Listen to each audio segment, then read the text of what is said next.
morning, everyone. I think we should actually get started because we are going to be pressed for time with this exciting panel coming up. First of all, I'd like to acknowledge the traditional owners of the land and Ngunnawal people, past, present and future, and welcome all your guests to coming to this labour mobility session. I'm going to introduce you to our panellists in order of presentation. First we've got Jane Baston-Secomete. Jane is a Director of Pacific Labour Mobility with DFAT, and she's had a range of international and domestic program and policy experiencing spanning Australian regional, community and international development. And from 2014 to 17, Jane was the first Secretary Education and Australian High Com in the Solomon Islands. In Canberra, Jane has held positions in education policy in the PNG branch. Prior to joining the Department of Foreign Affairs and Trade, she worked on Australian Indigenous programs and policy, and she holds a Bachelor of Arts from the ANU. Following Jane will be a presentation by Julie Wearyman. Unfortunately, you're going to hear me twice. Julie has lost her voice, but it's work that Julie and I have done together. Julie is a Senior Labour Officer for the Employment Service Unit at the Department of Labour in Vanuatu. And she's also the Employment Service is the unit that regulates labour mobility for both RSC and SWP programs. And following Julie will be Dr. Stephen Howes. He's a Professor of Economics at the Crawford School of Public Policy here at the ANU. He's the Director of DevPol and has served as the Director of the International and Development Economics Program at the Crawford School from 2009 to 2014. Prior to joining the Crawford School in 2009, Stephen was Chief Economist at the Australian Agency for International Development. He worked from 1994 to 2005 at the World Bank. And then there'll be myself. I'm Dr. Rochelle Bailey, and I've been a Research Fellow here at the ANU for the past 3.5 years, and I have been researching both RSC and SWP for the last 11 years now. But due to time restrictions, we'll get started, and I'd like you all to welcome Jane to the podium.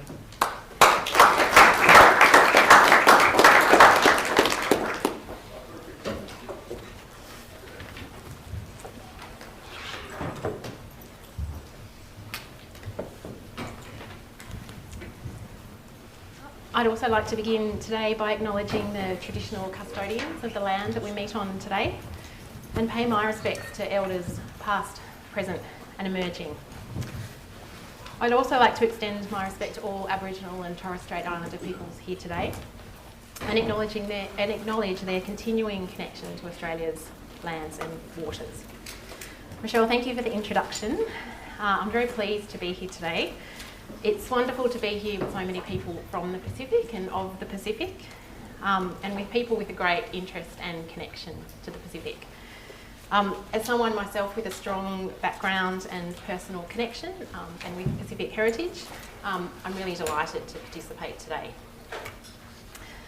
So today, as Rochelle has outlined, we're considering Pacific labour mobility in terms of learning from the past and looking to the future, which is really relevant, I think, given Australia's current position on labour mobility and coming out of the presentations that we had this morning from the Foreign Minister and from Dame Meg.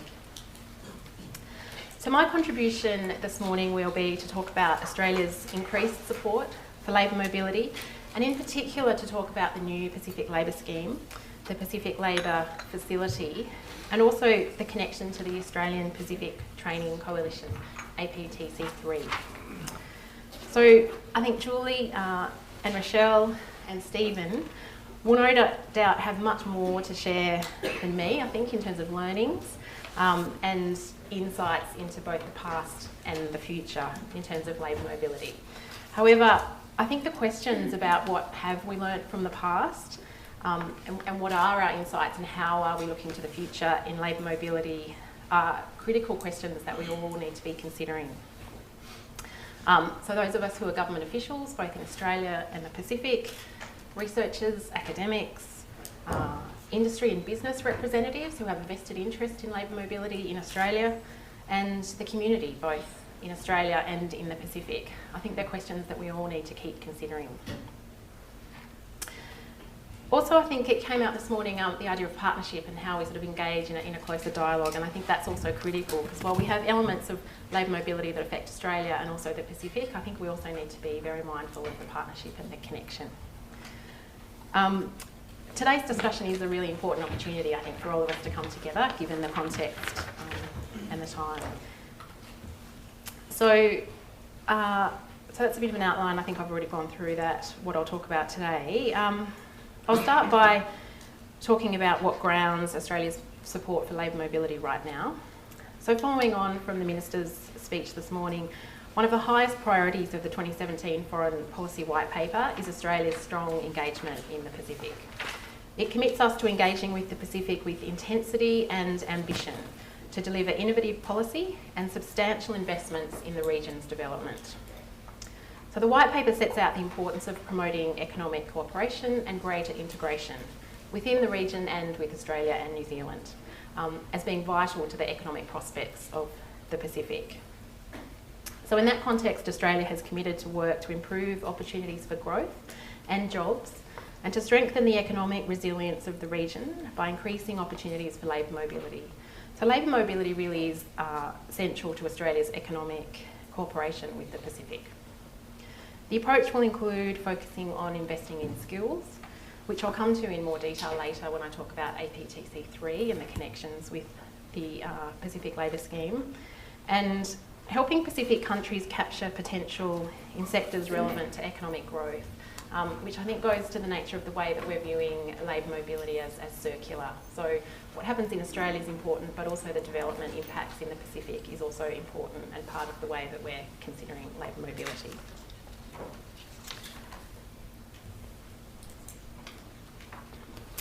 So the transformative potential of labour mobility, I think, has been spoken about, particularly in the launch of the new Pacific Labour Scheme. And I think it's important to remember that there are two challenges that we're trying to address, both through the new schemes but also previously through the seasonal worker program. So it's about opportunities for development in the Pacific, but it is also about helping Australian businesses fill workforce gaps. And that's perhaps one of the unique parts of this kind of program that's different to other aspects of Australia's development program. And we've very much got those two objectives that focus both on supporting Australian businesses within Australia as well as development in the Pacific. So the matching of Pacific workers who have limited opportunity for work in their own country with the labour market demand in some sectors in Australia is considered a triple win. Triple because the benefits are transformational and go beyond just the individual worker and the Australian employer.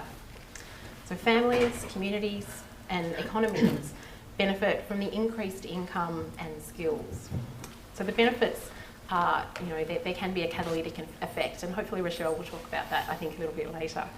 And I think that's true for both the Pacific but also for the Australian communities and economies that participate.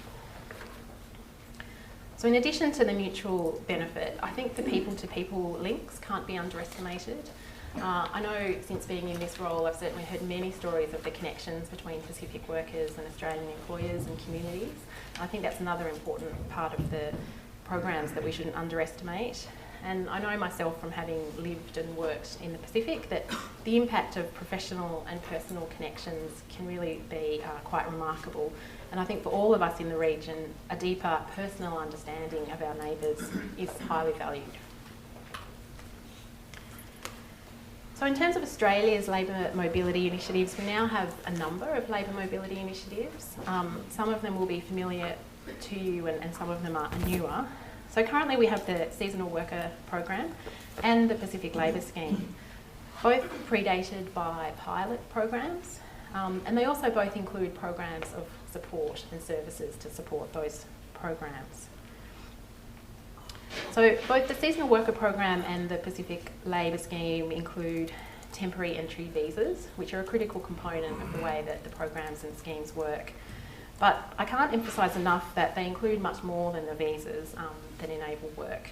So they include systems and services that support workers, and through the aid program support that is aimed at improving the performance of labour market systems. So both components of support to workers and for Pacific Island countries' own labour market system reform and strengthening will continue to be important, I think, as labour migration to both Australia and New Zealand grows. The components of additional support are critical for protecting both Pacific workers and also Australian jobs.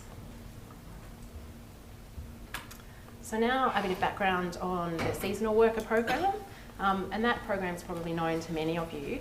And I need to acknowledge that while the Department of Foreign Affairs and Trade has a long-term interest and supports the seasonal worker program, the seasonal worker program is actually managed by the Department of Jobs and Small Business. It's a program that has grown and settled since the pilot that started it in 2008. I don't think that was me. I understand that the program has grown on an average of 29% year on year, so it's had substantial growth and change over that period. Since 2012, over 25,000 visas have been issued under the program, and a recent World Bank report tells us that the program has delivered approximately $144 million in net income gains to the region since 2012. On average, seasonal worker program workers save and send home just over $8,850 per placement. And for the countries who send large numbers of workers to Australia, those aggregate income gains are quite significant. So I mentioned earlier that these programs are more than visa programs and that they include support roles. And the Labour Mobility Assistance Program is one of those components of support. So DFAT manage what we call LMAP, and it supports the Pacific countries participating in the seasonal worker program to increase the number and quality of workers they're sending to Australia and to increase the benefits to workers and communities through their participation in the program. The other important part of LMAP is that it has helped us build an evidence base to inform the policy and the program outcomes. And it supported labour sending units based on their needs and capacities. I understand that some of the lessons learned through LMAP include the really important need to tailor support to each country based on need and capacity, which I think most of us in development will know is critical. And also that the necessary cooperation between Australian government, because there are a number of Australian government agencies involved in the program, and also the importance of cooperation with New Zealand and their RSE program. I think that's particularly true in Pacific countries who, I think it's easy to be in Canberra and perhaps, forget what's happening outside. But for labour sending units that are often very small, I think the engagement between Australia and New Zealand is critical. A little bit about the Northern Australia Worker Pilot Program. So this was a program managed by DFAT, which is different to a Northern Australia program that was managed by Department of Jobs. So this is the program that was a pilot that predated the new Pacific Labour Scheme. It started with Kiribati, Nauru and Tuvalu, and it was really it did set up the conditions for what we see in the Pacific Labour Scheme today. So it was longer visas in non-seasonal work for up to 3 years. And it was a commitment that came through under the Northern Australia White Paper.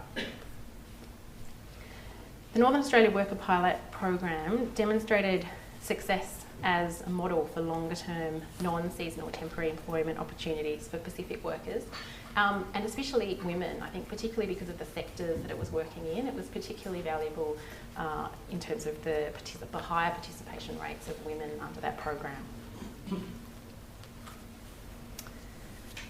The Pastoral Care Support Services program is particularly important because it was a successful model for supporting the workers who came under the Northern Australia Worker Pilot Program. And the intention was to give workers every chance of success in their transition to employment in Australia. So services included the period from pre-mobilisation, while workers were still at home, through to transition to life and the workplace in Australia. And the program also focused on employer engagement with workers and their home countries. And I think that was also a critical role that we found that the program played in making sure that that communication and connection between employers and workers was as good as it could be. And so this program of support will be incorporated into the Pacific Labour Facility, and I'll talk about that a little bit later through a staged approach. So that brings us to the Pacific Labour Scheme, the new scheme that was announced and commenced on the 1st of July this year. So the Northern Australia Worker Pilot Program grandfathered into the PLS, so it's now finished and has now become part of the PLS. The first countries to join the PLS were Kiribati, Nauru and Tuvalu, the same countries who were working on that pilot. The key features of the Pacific Labour Scheme are the 3-year employment visas, so it's between 12 months and up to 3 years. And the other difference from the seasonal worker program is that it focuses on low and semi-skilled work. The focus sectors are hospitality, tourism, aged and disability care and non-seasonal agriculture and fisheries. It's defect-led and managed, and the scheme contains safeguards to protect workers. So we've got this nice photo just from last week, which was the ceremony that the Minister mentioned this morning. So the signing of MOUs with Samoa, Solomon Islands and Vanuatu. So we've got the new Pacific Labour Scheme that started in July, and we will have a Pacific Labour Facility. And the Pacific Labour Facility will support the operation of the scheme.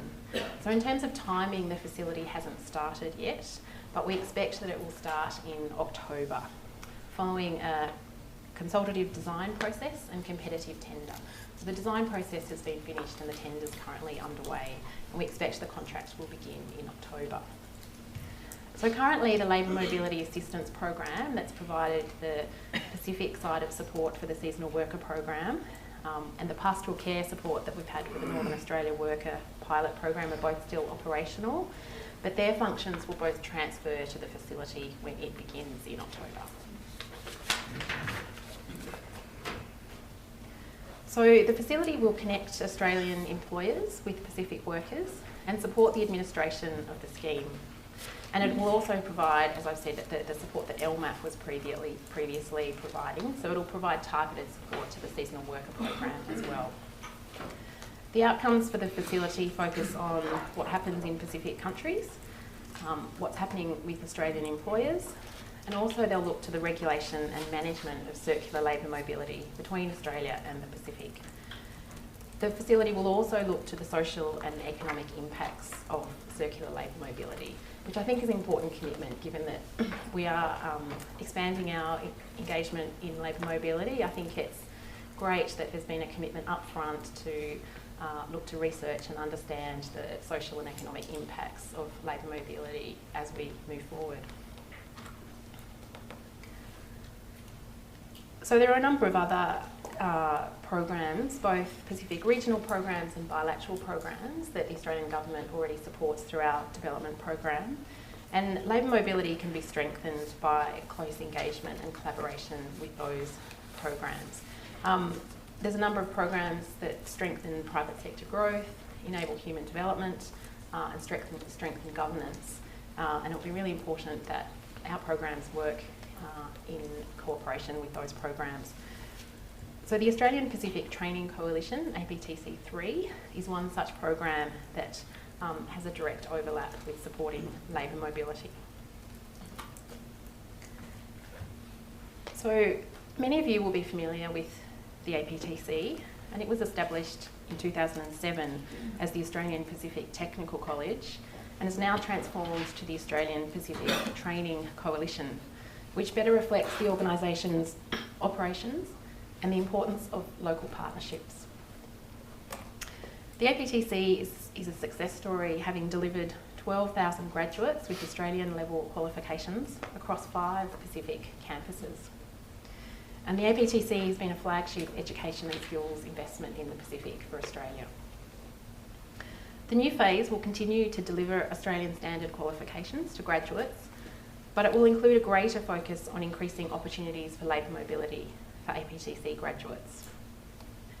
And it'll also include a greater focus on working with Pacific TVET systems through partnerships and coalitions that are focused on reform. Gradually introducing co-investment, including by individuals, employers and governments, both in kind and financial. So paired with the new Pacific Labour Scheme and the Pacific Labour Facility, it will play a key role in skilling up Pacific Islanders to meet the demands of both local and regional labour markets, including in Australia. The match between the Pacific's demand for skilled workers and Australia's value add as a world leader in TVET, I think, has been part of the APTC's success. And the fact that that success is of and from the Pacific, I think, is wonderful. So you may have heard these APTC stats before, but I think that they're worth repeating. So when the APTC began in 2007, about 20% of the employees were Pacific Islanders, and today 80% of the trainers are Pacific Islanders. And I think that's an outcome that we should all celebrate. The links between APTC3 and the Pacific Labour Scheme and Facility are logical. The APTC3 and Pacific Labour Facility will work very closely to harmonise effort and delivery for both Pacific and Australian labour markets. And while the links are logical, I'd like to emphasise that both schemes have actually been designed to work together, so they will work closely. So the APTC will have two tracks. It'll have a domestic and an international track to meet the needs of employers, industry and workers. APTC3 will support workers with qualifications needed for Pacific Labour Scheme opportunities while maintaining a focus on domestic needs. So APTC3 must deliver a net skills gain for the Pacific, and so it will need to effectively service the needs of Pacific labour markets through supporting local reform and helping facilitate increased graduate mobility. And I think skills development is an issue that isn't confined to education and training, and similarly I think is very much a part of the sort of labour mobility workforce strategy. So I think it's exciting that the two will work together, and I think already through some of the success of graduate placements and recruitment, we've seen that link between local training institutions and employment opportunities in Australia. So it's exciting that I think that will continue. Gender equality and disability inclusion are both important objectives of the Australian aid program and cross-cutting issues that we always consider in our programs, and labour mobility is no different. So when the facility commences, a gender and disability inclusion strategy will be a priority, and it's also been part of the consideration of the design. We will actively work to increase women's participation in the scheme and also in the broader Pacific labour market system as well. So what will this look like? Australia and Pacific Island countries will need to discuss policies and practices, if they aren't already, in relation to women's participation in the labour force. Training, mentoring and ongoing support for Australian employers, labour sending units, agents and all other key actors in the selection and recruitment processes to raise awareness of the importance of the benefits of women's participation and to develop and implement strategies to increase their participation. So in Australia, promote recruitment of women amongst Australian employers, identify relevant, practical and accessible training opportunities for women, and strategies to address any vulnerabilities that women may face once they are in the workforce. An approach to gender must also include consideration of the impact on both men and women, both in participation of the workforce, but also in terms of what happens for people who remain at home. So there may also be social impacts for people who aren't participating in the scheme that their family member is. So that also needs to be a consideration. Practical options might include involving whole families in financial planning, in goal setting and skills building, and at critical times of both pre-departure but also at reintegration when workers are returning home. And it will be important to monitor the social and economic impacts for both men and women in Australia and Pacific Island countries and communities. So I think that will be important as we, as labour mobility is implemented, that we monitor that social and economic impact. So a bit of a slide here on the success to date of Pacific workers. So we know from experience in the seasonal worker program that Pacific workers are highly productive and reliable during peak periods in terms of the needs of Australian businesses. And productivity under the seasonal worker program was on average 20% higher than that of working holiday makers. So we know that seasonal workers work for employers for much longer periods than work on holiday makers. And when seasonal workers return to their employer, they're a further 15% more productive. So in terms of the Pacific Labour Scheme, looking forward for employers, the key benefits of the scheme will be access to a stable and reliable workforce when Australian workers are not available. Workers can remain in Australia for up to 3 years, and many will hold Australian level qualifications. So whether that's through previous training that they've done through the APTC, or whether it's training that they do as preparation to participate in the scheme. Pastoral care and support will be provided through the scheme's Pacific Labour facility.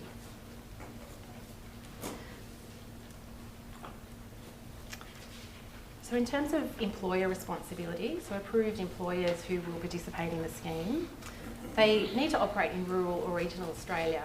So there is a location requirement as part of the scheme, but it's targeted at rural and regional Australia, so it's not for capital cities. They'll need to meet approved employer guidelines and register as a temporary activity sponsor with the Department of Home Affairs. So they'll be working through an approval process that will involve a number of Australian government departments. So it'll involve Department of Foreign Affairs and Trade, Department of Home Affairs, and also the Fair Work Ombudsman. A critical point is that they will need to demonstrate that no Australian workers are available to fill vacancies. So that's a critical part of the scheme in terms of protecting Australian jobs. So it will only be when there's been a demonstrated evidence that the position has been advertised and they haven't been able to fill it with Australian workers. They'll need to abide by occupation relevant Australian workplace conditions. So I think it's also really important to emphasise that all workers under the scheme share the same entitlements and protections as Australian workers. And that applies for both the seasonal worker program and the new Pacific Labour Scheme.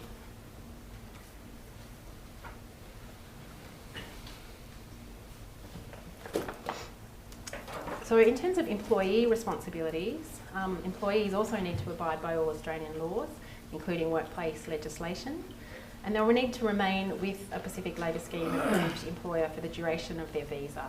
So the visa is a sponsored visa, so people will need to remain with their place of employment and obviously return home at the end of their deployment because it is a temporary entry visa, even though it's extended for the 3-year period. So just to finish in conclusion, I thought I'd come back to a photo from an earlier slide because I think it's a kind of real story of what we've been talking about today. So this photo is of an award ceremony that was held on Hayman Island at the beginning of the year for e-Kiribati workers who completed their Certificate 3 in hospitality. So Malfa, who managed the resort on Hayman Island, were the first employer to participate in the Northern Australia Worker Pilot Program. They'll also participate in the Pacific Labour Scheme. Many of these workers had prior experience in the sector, but this was part of the formal qualification that they gained as part of their participation. So I think anyone who's ever attended a graduation ceremony such as this, I think this is quite a small one, but they'll know what a milestone it is, I think, to sort of celebrate both the achievement of the hard work to have gained the qualification, but also in terms of the kind of opportunities that, to come through having gained that qualification. And so I think this is what we look forward to through, increased labour mobility, that there were many more milestones for many more people from the Pacific, celebrating those alongside Australian businesses and industry. So just to finish off, if I come back to the questions that I raised earlier on about what have we learnt from the past and how are we looking to the future, I think I'd like to say that we know that Pacific labour mobility can be transformational. I think we know that, and we've probably moved beyond that now. And now the focus should be on what works best and how we can do it well. So what works best for Australian employers and what works best for Pacific workers now needs to be the focus. We need to continue to focus on the mutual benefits for Australia and the Pacific. And we need to maintain a focus on providing support and protection for workers. And we need to continue a strong regional and partnership approach that strengthens labour market systems in the Pacific. Thank you. Thank you for that, Jane, but I think because of a bit of a late start to the session, we'll just take 2 questions for now, and hopefully if we have time at the end of all the sessions, we'll take some more. 2 short questions, preferably. Stephen?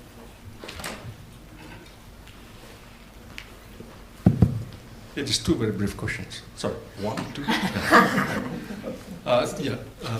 No, in New Zealand, where I come from, there's been some reaction against Pacific labour mobility for a number of reasons. One is that the idea of using cheap labour from the Pacific to sustain an economy, and for jobs which New Zealanders themselves don't want to do, like picking apples and all those things. So the matter of dignity, of course, the power relationship in terms of who has the power to get someone to do something. And secondly is the APTC, for instance, by creating the skill, which is great. I mean, there's a lot of benefits in terms of money going back in relation to the labour mobility, for instance, to communities within the Pacific. The APTC also has been seen as a means of getting, the skilled people from the Pacific to migrate, and thus creating this, the need for skill. I mean, in Fiji, for instance, they're running out of skilled people, and as a result of people migrating, the skills, a lot of them trained through the APTC program. I wonder if you can respond to that. Yeah, sure, I'll try. So I think to your first question, I guess my response would be that I think Pacific workers who are coming to work in Australia, in terms of wages, are entitled to the same wages that an Australian would be for doing the same work. I mean, I think the question of why Australian workers perhaps aren't doing these jobs is a bigger question that I can't answer. But in terms of wages, the fact that Pacific workers are paying the same as an Australian would be paying for the same jobs, I think is really important. So I guess that's my response to the first question. And I think the second one, in terms of the brain drain, I guess for want of a better word, is a genuine consideration for both Pacific Island countries and Australia. So I think that's why, in terms of our design, the concept is around circular labour migration. So it really is about not just what workers can provide while they're here for the duration of their employment in Australia, but it is about the longer term benefits to them as workers, to the economies, to the countries that they're coming from. So in terms of planning, in terms of the training, the sectors that are focused on, and the opportunities for people to either use the skills that they gain while they're in Australia when they return home, or to use their remittances and savings to take up other business opportunities or progress other opportunities at home, I think will be an important part of the consideration. And we are doing this, I guess, through MOUs with governments in the Pacific, and so I think those kinds of questions around governance and planning will be really important, I think, to continue in terms of how the scheme will work best for the longer term interests of the participants and the Pacific Island countries themselves. Okay, I'm going to have to be rude and cut you off, Jane, but any questions, please talk to Jane later. It's just that we've got 3 more presentations in a very short time, and no, I didn't just give it to you, Stephen, because we're in the same place. All right, thanks. Thank you, Jane. So as I said earlier, our next presentation is work that Julie and I have undertaken in Vanuatu this year, and unfortunately for us, Julie is not able to have a voice for us. So in July 2018, the Department of Pacific Affairs, in collaboration with Vanuatu's Employment Service Unit, undertook a demographic exercise of ni-Vanuatu for Australia's seasonal worker program and New Zealand's recognised seasonal employer program. So the rationale for the exercise was to determine what islands and villages were gaining access to these programs, and the information collected will be used to assist in determining future research on the impacts of labour mobility in the country.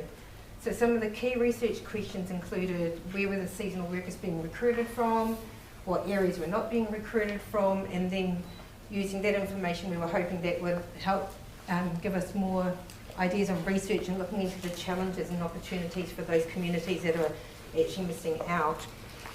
And another question was, are there distinct patterns between where RSE and SWP workers are coming from? Because the rumours in Vanuatu, I don't know about in other countries, which we're hoping to extend this pilot project to, but in Vanuatu there's always gossip around SWP workers only coming from this island or RSE workers from another island.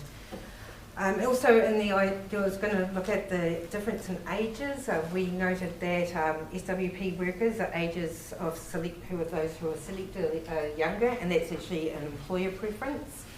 But unfortunately we haven't fully brought out all the information to prove that one yet. And the other thing we were looking at was gender selection as well. So there are a lot of limitations. So basically our research findings, because we just did this in July and I rudely went on holiday in August. So our research and findings are still preliminary, and today we're just presenting the findings thus far. So Vanuatu has the largest number of combined workers in Australia and New Zealand, with an estimation of 7,000. The data collected at the time of the research was limited in scope, and that was due to the reliance on agents sending information to the ESU and a new database system that was established. And we're in deep gratitude to Eric Sacco from ESU, who worked so hard to provide us the most up-to-date information at the time. So in total there were 2,992 workers on the database dating from June 2017 to 2018.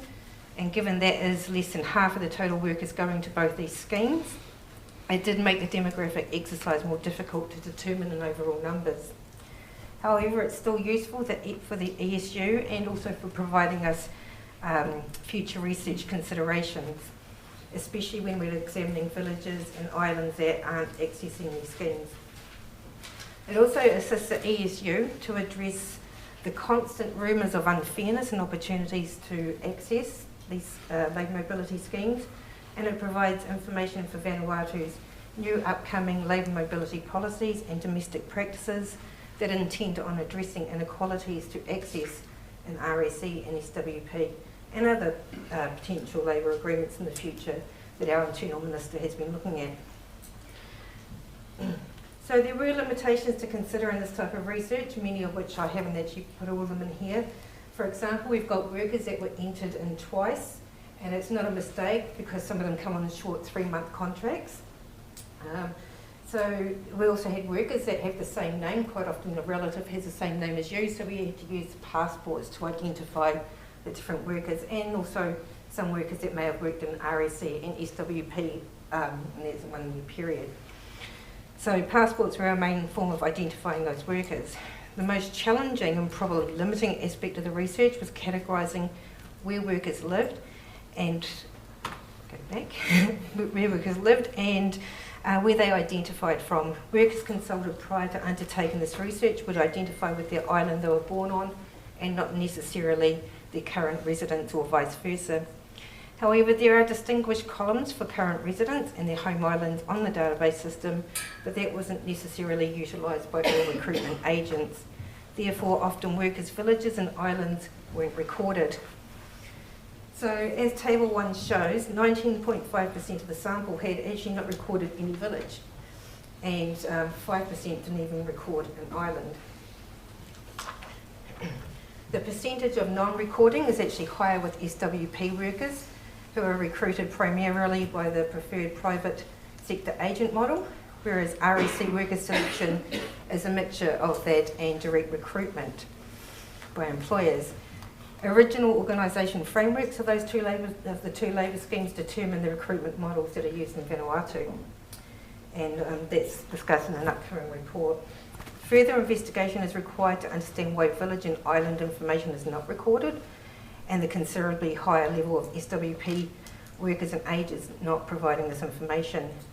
Nonetheless, one agent who recruits over 1,000 workers to RSC, she told me it's just because it's too difficult to spell the village name or no one knows how to do it. So, but nonetheless, what does need to be highlighted is that information provided in the 2018 section of the database was actually more comprehensive than that of 2017. Demonstrating that the system of collecting this data is actually improving, which is due to information being requested both by the ESU and Australia and New Zealand. training of data collection through New Zealand's RSE Strengthening Partnership Program and Australia's Labour Mobility Assistance Program, who both provide support for Pacific Island sending nations, has significantly improved information collection practices of private sector agents, direct recruiters and Pacific labour sending units. So once all that initial data was removed of double entries and limited to only workers that identified with islands, the figure dropped down to 2,511 workers, and it was broken down to provincial and island provinces. And I do apologise, we had the Department of Lands that were going to give us a nice map so we can put all the workers on, but they didn't follow through, unfortunately.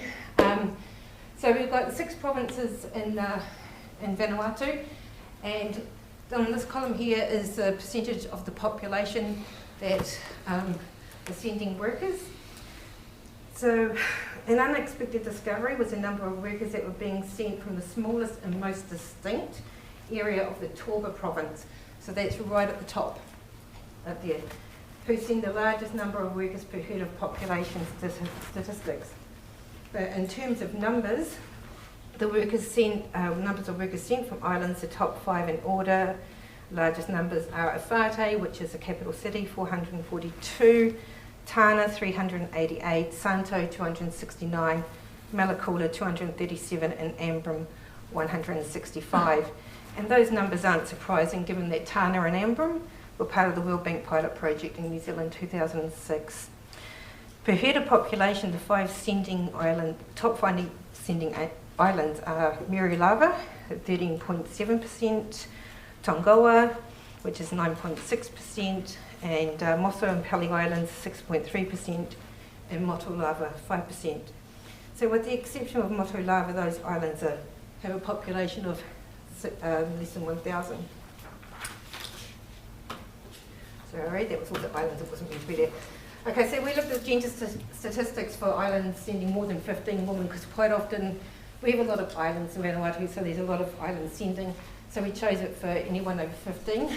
Ambai, 37.5% of the female were sent, and then we've got Awhate 19%, Tana 9.5%, Ambrim and 9%, and Santo 7.5%. There were other larger sending islands that did not record any females participating in the scheme, such as Epi, but that may be due to our limited number of workers captured in the study. So, even so, from previous experience on Ambrim, there are various perceptions and restrictions on allowing women to participate in the schemes in Vanuatu. However, as we've noted, numbers have been increasing every year. That just jumped in there. So another interesting fact that we found was that more people from the island of Ambai were recruited in this period. And I don't know if many of you have heard the news about Ambai. Ambai had a total evacuation this year due to the Monaro volcano. So although we haven't researched this thoroughly, we would hypothesise that it's due to employers and recruiters targeting this area. I only talked to one recruiter who agreed with this at this stage. And so, as we've argued in the past, these schemes are an avenue for people to earn money to assist in relocating, rebuilding and other aspects of natural disasters, such as purchasing land. For the people of Ambai going to other islands, they'll have to be paying customary payments to the landowners, etc. So with this information, we're hoping to speak with employers and recruitment agents of these workers to further explore the research possibilities of why they targeted this area, and if they did. Okay, so even though this data has not captured every participating worker in the 2017 period to 18 period, it's allowed us to recognise the lack of data provided and build on this to create stronger information sharing. Nonetheless, even if we were to triple the number of workers to reflect our current numbers in the scheme, there is possibly a similar pattern, and we'll repeat this exercise again in July 2019, funding dependent. But we're also hoping to take it to other islands. I've had people in Tonga inquiring about it too. But what the data has actually revealed is that RSE and SWP schemes are actually reaching rural Vanuatu. Further research is essential to capture and assess if the more remote villages of these islands are gaining access, and information to these labour mobility opportunities, and also the gender dynamics of this, which the next round of information collection should highlight further. Nonetheless, our analysis is still preliminary, and like the question of recruitment on Ambi, more questions will arise from this data collection. Thank you.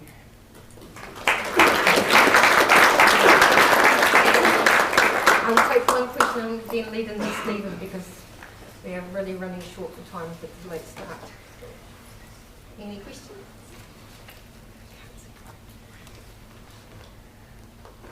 No questions? That's a good question. Yes. What happens for people that have gone from an area where they're going to have to be relocated? You've had volcanic activity, but you're also going to have climate change. Yep.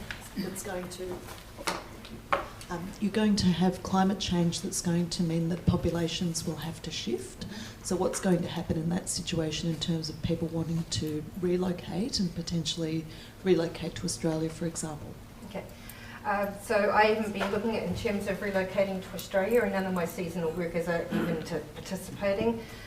People in Vanuatu have been relocating before the schemes due to climatic issues. However, they are now using the scheme as ways to move their villages in different places, and especially in the case of Cyclone Pam, just about all of my SWP participants all mentioned we're rebuilding after Cyclone Pam. So that's one fabulous way that these schemes can contribute to helping out in the Pacific during times of natural disasters. But I'd rather put on to Stephen now because we want to hear from him. Thank you.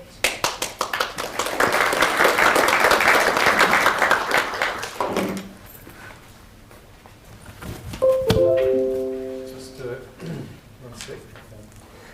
Mistake. Okay. Well, good morning, everyone, and thanks very much to the opportunity to present. Labour mobility is a subject we do a lot of work on at the Development Policy Centre, and we work closely with the department and with both departments, Department of Foreign Affairs, Department of Pacific Affairs. And yeah, Rochelle does a lot of really great work at the micro level, and I think our sort of work at the more macro level really complements that, and I hope is informed by it.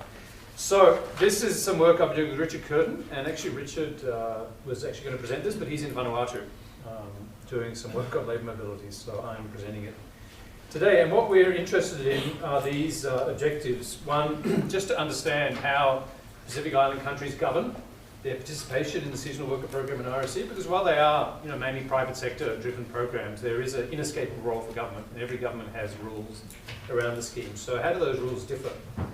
And then B, we want to explain why there's such a difference in participation between sending countries, which I'll show you there is. And we in particular want to see if we can, if this difference in participation is linked to governance. Do countries, if they govern the program better, get a return in terms of higher participation? And that's an interesting research question, and also has some strong policy implications. I want to stress it's work in progress, and we're still doing the research, and we very much welcome your feedback. But just to give you a sense, the two schemes, this is how they've grown over the last decade, and they've gone from 6,000 to 18,000, so they've tripled. And as you can see, it's pretty rapid growth. They're going to keep growing. So these schemes are now pretty important, and it's important we dig in further and understand, go beyond these aggregate numbers to this subject. So I'm going to go with that second objective. So I'm going to start off with the participation rates and just show you some of the huge differences that we need to try to explain. So the crudest way to measure these differences is in just in terms of total numbers, right? This is the combined Australia and New Zealand, and you see Vanuatu is way out in front, and then Tonga, and then Samoa, Timor, Solomons, Kiribati, Fiji, and so on. That's a start, but we should at least control for population. And so if we divide the number of seasonal workers by population, and here I use the restricted group. There are age limits on the two schemes. It's about 20 to 40. So in that age range, yeah, you see it's quite remarkable. Tonga at 14% of everyone in that age group every year comes to Australia or New Zealand to pick fruit. It's pretty much the same order. Tonga, Vanuatu at the top, Samoa, Tuvalu, Kiribati, But I guess my point is these differences are large, right? But these differences are super large, right? It's like from 14% with Tonga to 0.0% with Papua New Guinea, right? So there are massive, massive differences, especially once we control for population size. So there's a lot we can learn. We can learn from those countries that have really succeeded. So Tonga and Vanuatu are the two success stories. You can see they've both grown really strongly over time. There are some interesting differences with Vanuatu in front, then Tonga catching up with its success in Australia, but now Vanuatu pulling ahead again. But basically these are two successful countries versus Richard's done a discussion paper on PNG and why it's found it so hard. You can see there is some growth in PNG, but in absolute size, right, it's really bumping along the bottom. Right? PNG hasn't been able to take off in terms of participation.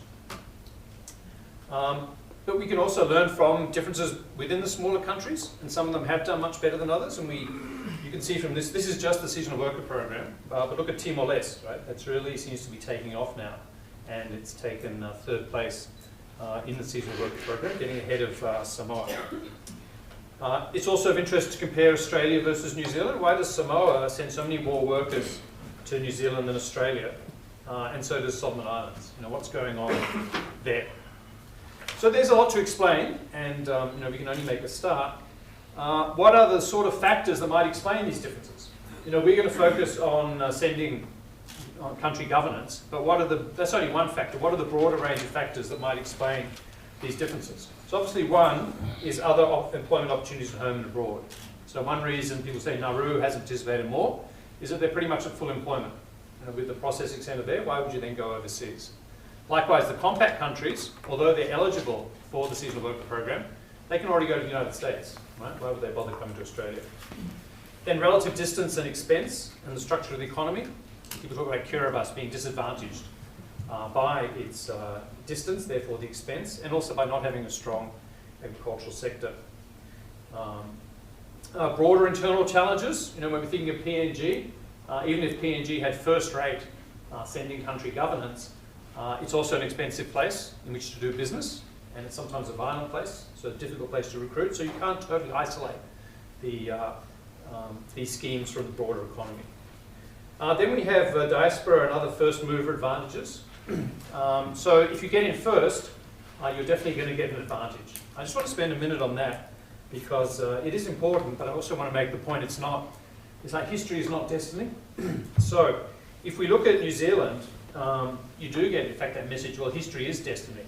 It's like the schemes there, the shares in New Zealand are very stable, right?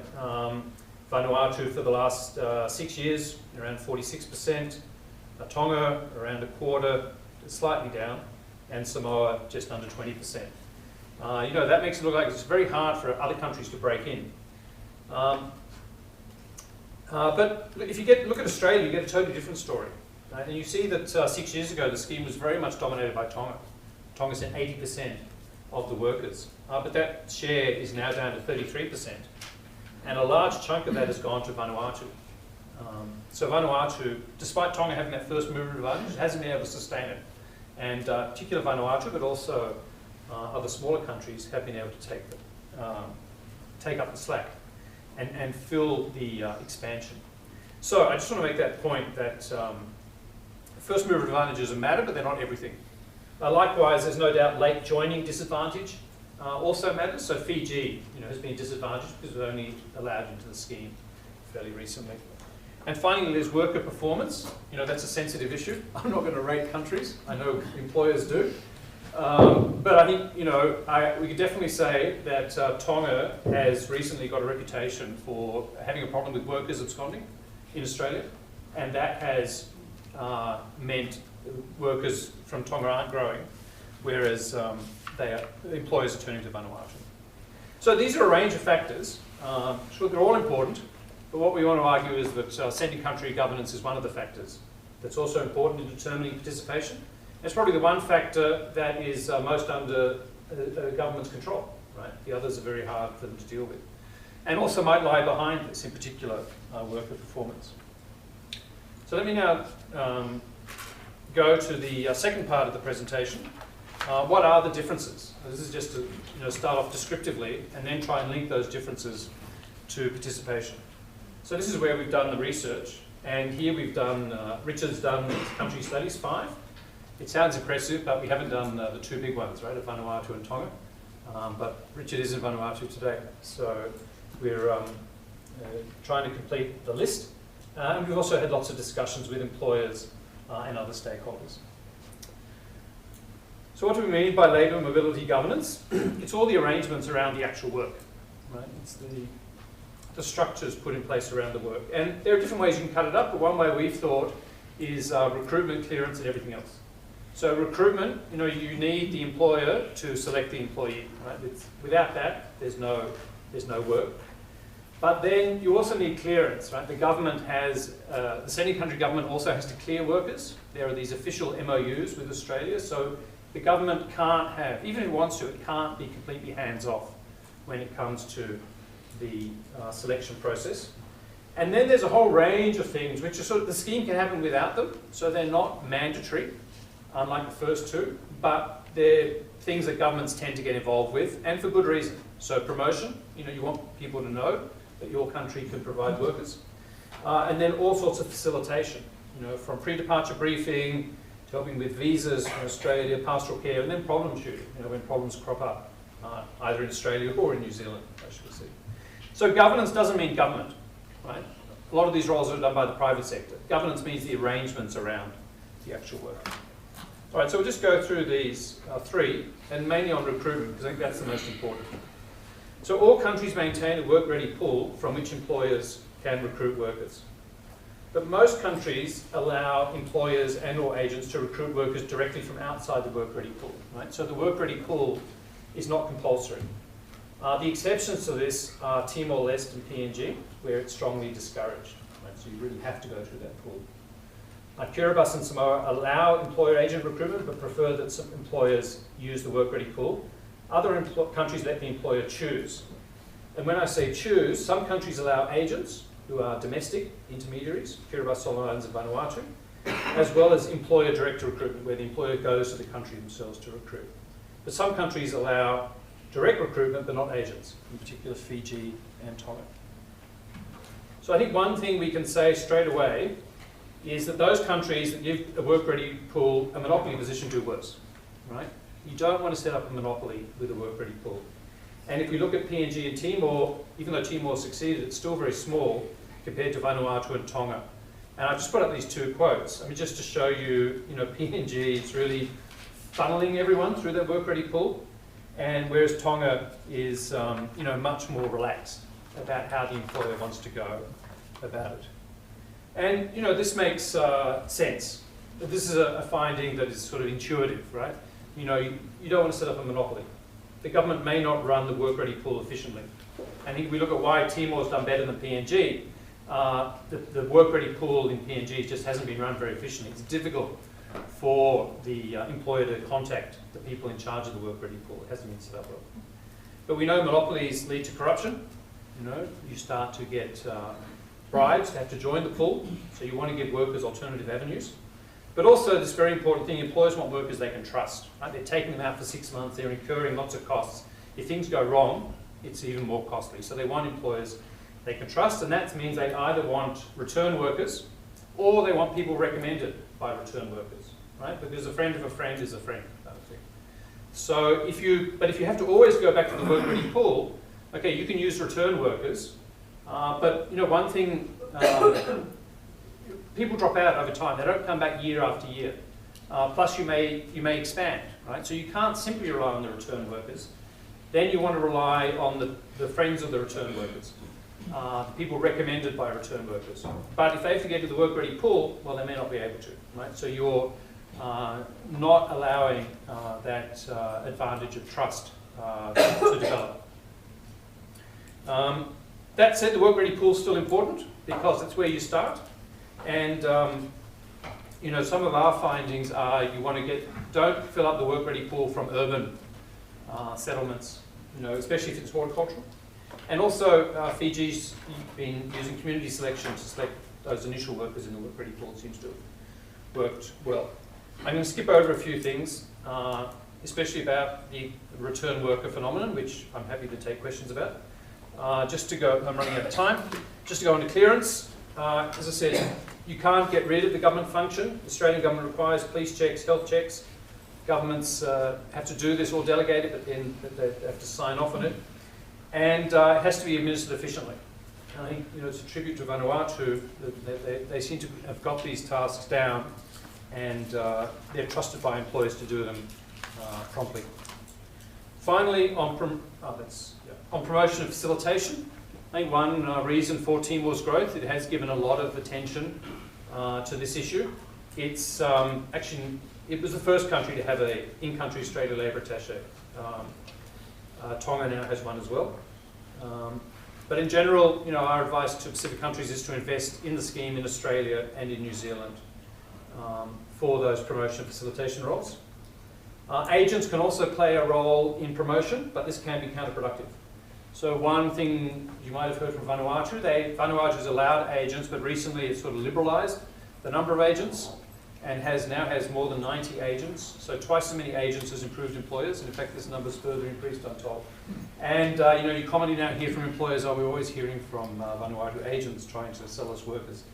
So you have to be careful of the kind of harassment factor.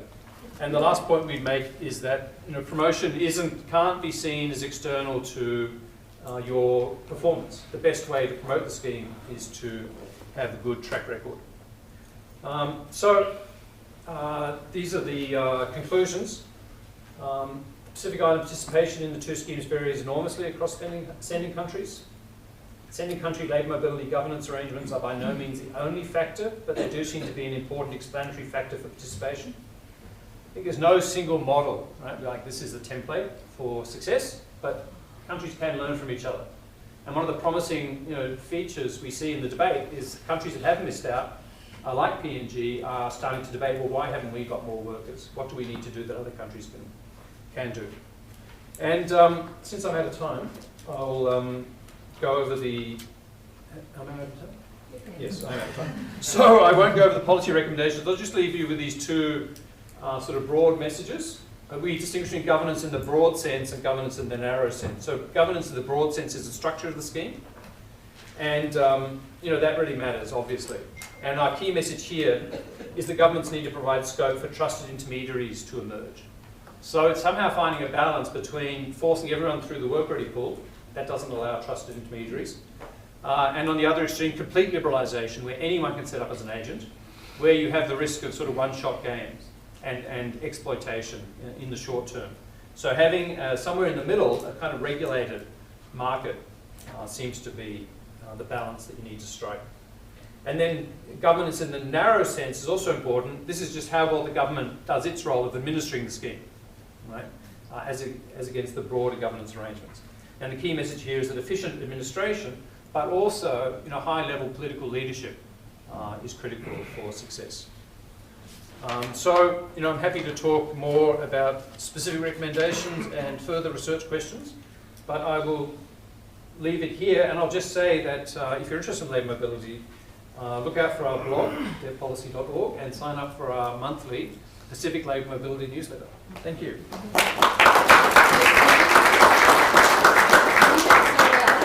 You did so well. You've got 2 minutes of question time. Anyone got any questions for Stephen? Commissioner.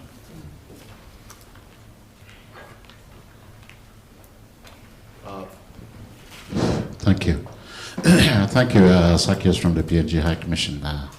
Let me thank ANU and DFAT and for organizing this event. This is a very important event for the Pacific. We've got unemployment and other challenges, and I see this as an opportunity or way of Australia and New Zealand opening up and embracing the Pacific. And for PNG, of course, thank you, Doctor, for your presentation. I think it's always not good when your country's at the bottom, but I think that's a challenge for me as Acting High Commissioner to really see how we can improve our systems. And of course, good examples from Vanuatu in terms of the ranking, in terms of the various recruitments and numbers from provinces. I think I want to know how you do that. And for PNG, of course, we want to, we've got issues there in terms of, we want to see political leadership. I think there was debate in Parliament, in the floor of Parliament, that PNG is not doing well. I think there is concerns out there from the political leaders as well as the general public, PNG general public, that they want to participate in this process. But I guess that kind of, in a way, gives the wrong impression that the opportunities are not there, and it is there. And it is under the MOE, under the seasonal workers program that covers for PNG, and we've also have that element included in the MOU between Queensland and PNG. And so I think it's up to us to really step up and see how we can improve, and how to really get the issues sorted out, and getting the different modalities and in terms of moving forward. So I would be very much interested in your recommendation for PNG and how we can collaborate and see how we can improve the situation. So that's something that I want to really discuss with you further, in terms of maybe going up to Port Moresby and have a meeting with the guys up there, or getting them down here and really sort it out, because I really want to see the numbers increase. Thank you. Okay, thanks, Steve. We might leave it with that. Do you have a comment for a reply, Steve? Yeah, I think thank you very much, High Commissioner. Appreciate your attendance and interest. And yeah, my advice, I think the first thing I'd say is, there are no quotas, right? So there are no quotas between countries. So it is competition. Pacific countries are competing with each other. But there are competition means there are opportunities. And I think especially if you look at the Australian scheme, the red one, it really is growing. And when a scheme's growing, that means there's opportunities. And we need PNG. We need the bigger countries to really step up, because how many workers can Tonga send? We've seen that Tonga's actually already flattened. We know in Vanuatu, they've run into some problems with their number of agents. So we really need to diversify this, not just for PNG's sake, but for the Pacific's sake. And we know there are calls in Australia to introduce a new agricultural visa, which will be open to Asia. And that's a very live issue that the Nationals are pushing. And if that happens, that will really take away the market from all the Pacific countries. So we need the bigger countries, PNG and Solomons, to really step up. And how PNG can do that, I would say two things. One, it is such a big country, you don't want to monopolise through a single work-ready pool. You want to allow a variety of trusted intermediaries to develop. So you need to take a much more decentralised approach. That's one. And the second would be on political leadership. Yeah, I would say now you've got APEC. It's going to be over soon. Take the people, because you put the best people in charge of APEC, take them, put them in charge of the labour mobility scheme. Okay, thank you very much, Stephen. Thank you. Also, if I can add to that, after working with Horticulture New Zealand for many years, we've actually been encouraging employers to stop looking at Tonga and taking so many from Tonga and Vanuatu and sharing the wealth around the Pacific. So it is actively being worked on by employers themselves as well. Okay, so for our last presentation, so for the last 11 years now, should I say, I've been doing a longevity study of RSE workers. So kia ora, we're heading to New Zealand now. Since the initiation of the RSE scheme, it's been closely monitored by government, academics and many others to assess the overall impacts of the scheme, mainly for growers, but also for workers as well. Now, two of the main objectives of the RSE right at the beginning was to address the needs of New Zealand's horticulture and viticulture industries, as well as encourage economic development for the Pacific Island nations. And in 2009, I actually argued that the RSE had met its objectives for the industries and one day might find itself to be, as Tanya Bassett said for the Canadian worker scheme, a structural necessity rather than a preferred or convenient type of labour for employers in these industries. And by 2014, I argued this is the case. As Stephen Darling, one of the employers in New Zealand, said, we're really dependent on RSE workers in these schemes, and if we're going to expand our industries in Central Otago, we need to expand the RSE scheme, and actually New Zealanders' jobs are actually dependent on it. The Stevens comments have resonated throughout many employees in the scheme.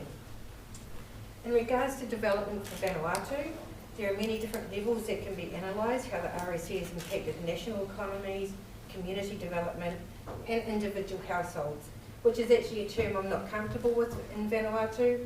As I've argued throughout my PhD research, RSE workers are never restricted to the household level. Their incomes are redistributed through our custom ceremonies, fundraisers and other social networks, contributing to a number of non-participating households.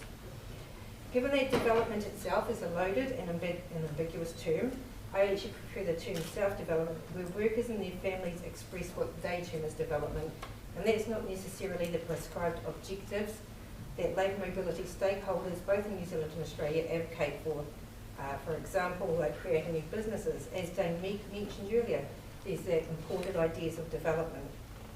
Self-development can be seen as anything as simple as decorating a house or building a house.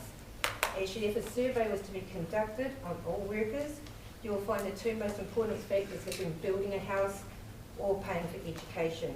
And a study on that alone is evidence that these schemes are making a difference to ideas of development.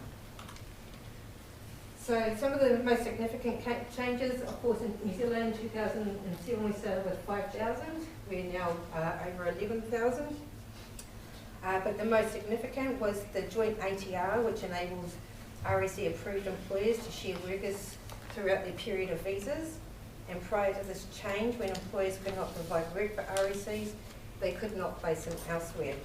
And that's a concern given workers still have financial obligations, such as accommodation, travel, insurance, and commitments to home to pay for. Although the joint ATR is more beneficial for employers, it does contribute to combating workers being out of pocket and there are significant downtimes, which can cause vulnerability and health into the well-being of workers when they're here.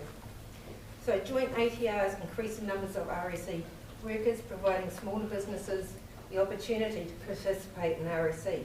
Whereas before the joint ATR, a single approved employer had to provide a large amount of hours for an RSE worker, and that was difficult for a smaller grower. The second one would be the RSE Strengthening Partnership Program.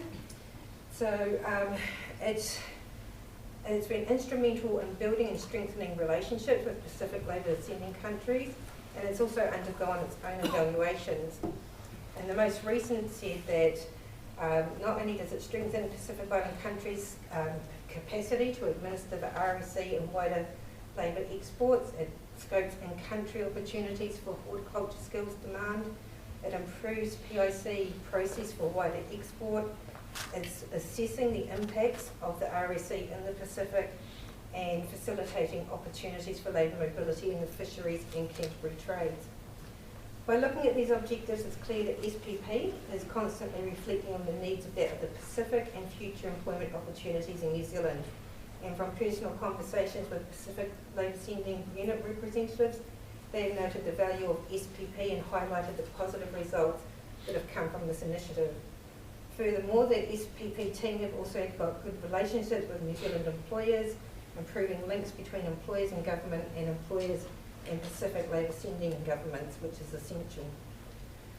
The third one that I've also focused on is the Whakamiasina. In 2009, New Zealand introduced an RSE pilot training program, and that was replaced with the current Whakamiasina. It's delivered by Fruition Horticulture, and it provides online and in-person training programs to assist RSE workers in developing increased forms of literacy, such as English language, financial and computer literacy, as well as many other trainings. The trainings are designed with the hopes that it will not only assist workers living in New Zealand, but also contribute to new skills to be taken home. In my own evaluation of Whakamiasina in 2014, I argued that the Whakamiasina coordinators actually took their training scheme further. It's not just a simple literacy training program, they do practical skills. For example, they realised that the workers were taking home chainsaws, not knowing how to use them. They teamed up with Mitre 10 in New Zealand and put on training programs for RSE workers to safely use these chainsaws back home. And another thing about the Whakamiasina program is they work with the RSE workers. They don't say, these are the skills you need, they say, what do you want to learn? So it's really nice to hear that workers get to have a say in these programs. The three significant changes for the Vanuatu Department of Labour was the introduction of the Seasonal Employment Act number 23, the alcohol ban in 2009, and the increased use of private sector agents that Stephen talks about. However, I must say that it's mainly used for SWP more so than RSC. Okay. So the alcohol ban was a decision made for a number of reasons. Two most important were all the problems were stemming from workers drinking, and Vanuatu wanted to be seen as the only Pacific Island country that had this rule to make their workers appear to be better for employers. But it's been difficult for New Zealand employers to deal with because it's not against our laws in New Zealand for those workers to be drinking. So it has been difficult to manage. However, in March 2018, Vanuatu also hosted its first Labour Mobility Summit in response to the increasing numbers of workers in Australia and New Zealand. And there has been a call for a national labour mobility policy, which is a timely and innovative step that the current government are undertaking. However, this paper is based on a case study of 22 men, of which 20 have been involved in a 10-year longevity project. 2, unfortunately, are deceased. Since October 2007, I examined various impacts, participation in cross-border labour mobility. And prior to 2007, Vanuatu actually sent 45 workers to New Zealand for a pilot project, the Seasonal Solutions Cooperative, and 11 of my participants participated in that World Bank study in 2006, and currently 3 of them are still working here. So we have had some changes. Changes in recruitment. Initially, our recruitment was done through community-based. It was done through the Lollycore Development Council. However, there were issues with that, which I'm not going to go into today. And now it's direct recruitment by the employer, and the employer actually hired an in-country manager for that. So the first season, one of the many companies I work with, Seasonal Solutions, we started with 232 workers, and this year we've got nearly 2,000 workers from Vanuatu. However, the next few slides are the main issues that workers and employers have had to address and always constantly highlight to me. And although I've addressed this in previous papers, I really want to highlight two to this list that Australia and New Zealand really need to take more care of. One of them is suitable accommodation. It's still a real problem. And the other one is transportation to and from work sites, and the question of how much workers should be charged. And I think that needs further monitoring by both governments to prevent any exploitation for any employers or agents that try to make a buck with these seasonal workers. As said earlier, there's a lot of responsibilities for employers. For employers, it's actually not advantageous to participate in the RSC given the various pastoral care obligations which are not required with other seasonal workers. Nonetheless, the majority say that costs outweigh the benefits. And in terms of pastoral care, having those returned workers makes it so much easier for employers. Health and wellbeing is definitely a main issue, and that's where the suitable accommodation comes again. Justifying overcrowding by stating that's how they live in the Pacific is really unacceptable. And I've heard it in a lot in the forums. I heard it in the Vanuatu forum. We've got 8 people to a room, and the room is probably half the size of, not even quarter the size of this. So as I said to you, that really needs a lot more attention. And it is difficult for employers to find suitable accommodation. Workers also try to save a lot of money. So quite often we've got workers who will be buying $1 packet of chips, a bread for $1, and a fizzy drink for $1, and that's their daily meal. And a lot of employers and communities have actually noticed that their workers are doing this, and have actually banded together and built gardens for a lot of workers. So a lot of employer and community involvement over the years has helped. And even the Hawke's Bay District Council noted issues with health and the RSC scheme, and they developed a health toolkit for RSC workers that actually shows pictures of things to look out for, because we were seeing huge amount of boils occurring due to the way that people were eating. So overcoming concerns, understanding deductions is still one of the main problems. And New Zealand and Australia have done everything that they can through those pre-departure trainings, and it is difficult. The workers are taking on a lot of information before they come to New Zealand and Australia. But we've also seen the increased participation of unions to assist workers. Thank you. And this. And one of my favourite quotes in 2007, when workers are looking at their deductions, see this thing called tax, I don't want to pay it anymore. So there isn't, even though they're taught this at pre-departure sessions, it's not necessarily sitting in. However, one of the changes to the RSE, and submitting tax returns for hundreds of seasonal workers a year was a nightmare for this company for the first year. So they did lobby for a tax change to RSE, which happened in 2008, which was reduced down to 10.5 for seasonal workers in 2011. And there's also the cost of remitting money. That's a barrier actually to send money home. And there is the access to Send Money Pacific, as Matt and I talked about the other day. It's a great initiative, but more often than not, many workers don't actually have access to anything but Western Union in the communities that they work in. Okay, so quickly, my long-term workers, I've still got nine participating, so 9 out of the 20 are still participating in RSE and have not had a break. One switched over to the SWP after he was told not to come back to RSE, and 10 in Vanuatu. So when I talk to the workers over the Christmas break, do you think you'll stop? No, it's my job, I love it. Ron said maybe I'll stop in 2020, but Ron told me that in 2012 as well, that he was stopping. I need to continue paying for school fees. The job needs to continue so I can help my community. It's my work now, I'm happy. School fees again, these are the constant reasons why workers stay in there. So the reasons that they even go are the reasons that they keep coming back to. So in regards to development, my argument still stands. The main objective of development drawn out by participants has been education, housing and community engagement. 95% of my participants have paid for school fees, and an interesting one that's always come out, considering there's only 20 workers in this small group, the startup funds, 32% have contributed to startup funds for other people's businesses. Okay, so life without the RSE, for the workers that have stopped. Some of them have reached their goals, some of them have done it for their family, and some have done it because of disappointing outcomes. So as part of my research, I've documented, not just those that participate, but those that don't participate. But I think it's really important to look at those who stop. Do they keep achieving what they want to go, or are they going to be like Luke, who says to me, I need to come back, I've got more school fees to pay for.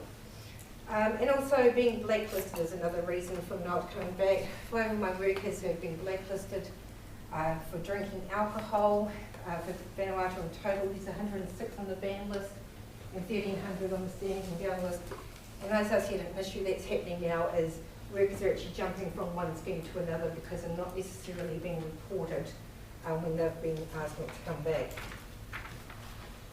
One of the main things that I see is how with the RSE with the employers, it's gone from paternalism to partnership.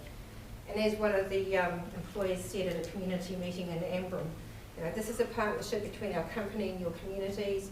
The more our company grows, the more workers we'll take from the community. So there's new relationships being built up through the work. This still is an area that really looks, we all talk about reintegration, but it's such a difficult and complex space with so many considerations. A first-time worker may not know what to do with his money, or a second-time worker, you just don't know what stage that they're at, and it depends on circumstances. I had a worker give me an envelope of 10,000 New Zealand dollars and said, what do I do with it? So we still need to have systems of support, but it has to be country specific, and maybe it even has to be 3rd year, 4th year specific. So there's a whole lot of questions of reintegration. Sorry. Okay, so some of the lessons learned. Sorry, I'm going so fast. Communication and constant dialogue between stakeholders is totally necessary, and it strengthens the overall success and has created mutual benefits. pastoral care, and it's not a go at New Zealand and Australian governments, it really needs to always be assessed. And so is looking at the broader impacts for long-term participation. As said earlier, I think we really need to document these relationships between employers and workers. The employers I work with, they've got to build medical centres, schools, all sorts of things that are happening that are not documented. And as we discussed earlier, the response to natural disasters. So I'm going to leave it there. Thank you very much.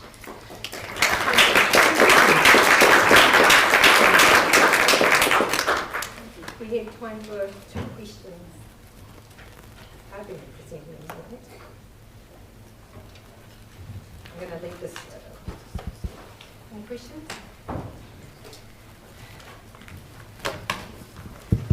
Just a brief question. Thanks very much for the interesting presentation.